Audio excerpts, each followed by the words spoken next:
We are continuing our Wellness Wednesday here on Show Me St. Louis. When it comes to mental health, you might practice meditation, therapy, journaling, all great things, but your brain health goes one step further. In fact, it starts in the kitchen. So here to share more is Jennifer McDaniel, McDaniel Nutrition Therapy. Jennifer, as always, thanks for joining us today. It is wonderful to be here. And here's the good news. It is never too late to help our brains work better. You're never too old. Okay, that's what I love to hear because we have a lot about memory loss, and I just want to know, is there still time? Always time. So let's start off with one of the most researched nutrients, our omega-3 fatty acids. Okay. We find these in fatty fish. Here we have some salmon, but you can also get omega-3s in trout and tuna.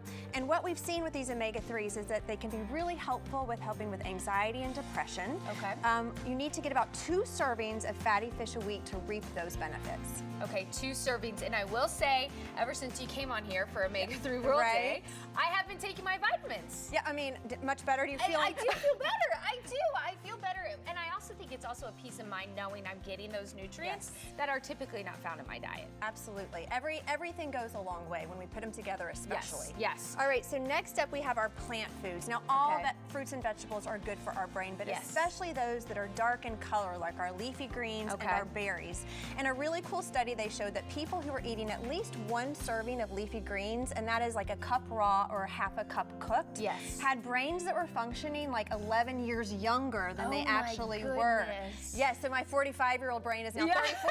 I love that. And then berries are really great for memory. They've shown that the flavonols, which are in here, which give the beautiful colors to berries, help increase more blood flow to the brain and help with memory. So 2 servings a week of berries can do that. I believe this because my grandma's actually in her late 80s and she still does a crossword puzzle better than me.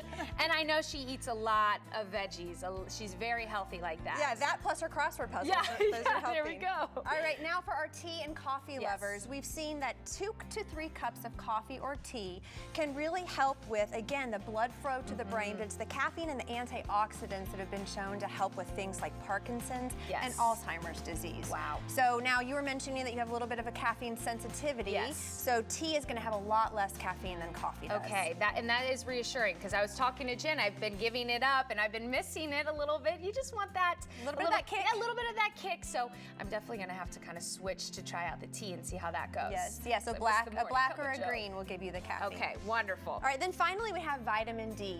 So vitamin D has been shown to be helpful with memory and preventing age-related brain decline. Vitamin D is actually pretty hard to get in our foods. You can get it in fortified products like milk and orange juice and fatty fish like our salmon. But most of us can't get enough from the diet, and most of us are inside, you know, when we should be getting it from the sun, and we're wearing sunscreen. So a vitamin D supplement is often needed for many people, but always check with your doctor first, get your labs tested, and ask for your vitamin D to be tested to make sure that it's in a good amount. Okay, and that was going to be my next question because I don't know if I've ever even had that tested. Yes, it's becoming more common that doctors will do that routinely, but I think that if they don't, then be proactive and ask for those levels to be checked. Yes, okay, I feel, because it is true, even when it's getting warmer, how often am I really outside? If you're working a job or if you're kind of commuting the kids everywhere, it might be hard to do that. But I was happy when we were talking about this. I think a lot of people don't realize the impact of the food and what it's doing to your mood and kind of how that's all connected. Well, and I think that's a really good point. Pay attention. If you're not eating a lot of these foods and you begin to increase them in your diet, take a notice. See if you do feel like you've got a little bit more energy, if you feel like you've had less blue days, you know, or you're sleeping better. All of those things are important, of course, but you need to pay attention to take note. Yes, absolutely. Well, take a look at your screen here for further information about McDaniel Nutrition Therapy. You can find her Instagram as well as McDaniel Nutrition's Instagram and the Love You More podcast. Jen has a podcast, so you can check her out there as well.